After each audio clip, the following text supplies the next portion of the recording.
bunch of your investors kind of chomping at the bit when you said, hey, I've got 13 million kind of committed, but they're still kind of waiting for you to find deals, right? Yeah, so that's a really important point. And it's funny, every investor meeting I have, we talk about one word always during the meeting at some point, and it's called patience. Yeah. And I tell them, guys, you need to be patient. I want to deploy this capital for you on day one. However, you're trusting me to make really good decisions about what we invest in, not just invest it for the sake of investing it, right? Because it is possible to lose money in real estate if you don't know what you're doing and you're not careful. So I always encourage them, guys, you got to be patient. I promise you, I'm looking for home runs, because if I fall short, all right, it's a triple or a double. I'm not looking for singles, because if I fall short on a single, what happens? That's an out, and I don't like outs, right? That's not a good way to be in this business long term. You get repeat investors because you do really well. And so I tell them it's a trade-off. Just please be patient. I promise you I'm trying to do it as fast as I can, but I'm putting my personal money in next to yours. I don't want to lose either one of our money, right? I want both of our money to do really well. And the only way I can do that is to make sure that I'm willing to walk away from a deal if it doesn't make sense. And I walked away from 2 deals this week. Not that we were headed down the LOI, but I passed on it. I took a really hard look at it, fully underwrote it, and then just couldn't get comfortable. In both cases, the sellers just said, no, I can't come down that far. I think I can do better. And they will, maybe not. And if not, we're here. But patience, that number one word, I think, is critical. And we're lucky. We have a great set of investors that we work with, because they get it, right? They don't want to lose money either. So, the other big word that is implicit in a pool arrangement or a fund arrangement is trust, right? Because they don't get to look at the deal and bless it before they send the money. It's a blind pool fund. It means they trust us that we're going to make good decisions. We tell them, of course, what kind of deals we're going to do and where they're at and how big they are and how long we're going to hold them and all that stuff.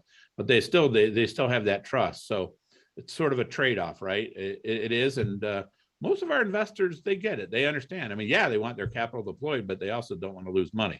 Right. So. Right. Plus, in multifamily, especially large apartment complexes, 100 units and up, you're not buying that deal to get out of it in a year or two. You're married to that deal for 3 years, 5 years, 7 years, 10 years. You're married to it. Yes. So you got to make the right decision up front, right? You do.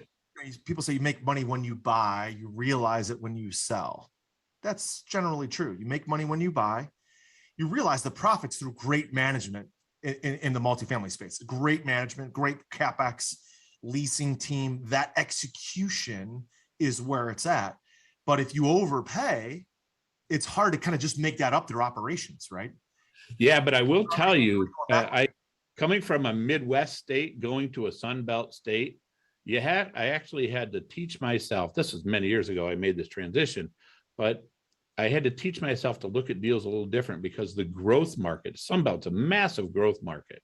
Mm-hmm. So we actually underwrite deals kind of backwards, right? We always start with the neighborhood. I don't even ask this question specifically, but I think it's important. Sure. You start at the neighborhood. If the neighborhood's good, then you start from where your exit and work your way backwards. Because in growth markets like Florida, we're moving rents very rapidly, and there's true upside. It's because of the demand supply picture that's going on in those markets. That's why everybody wants to be there. So when I was in the Midwest, in a non-growth market, so to speak, right, I cared a lot about my going in price. Mm-hmm. I still care about my going in price in the Sun Belt, but I know that most of the time what I'm paying for is the upside. And if I have to pay the seller a little bit for that, I'm okay with that, because that's the only way you're going to get a deal, because the upside is so significant that it's worth it all day long. So that's why you got to actually think about what kind of market you're in and underwrite according to that market. It took a lot of getting used to at first when I started to do it, but it's part of the reason. I mean, we've had huge returns down there, and that's not going to change. If you like the content that we've shared here, please be sure to subscribe to our channel and hit the bell. So thank you again, and have a wonderful day.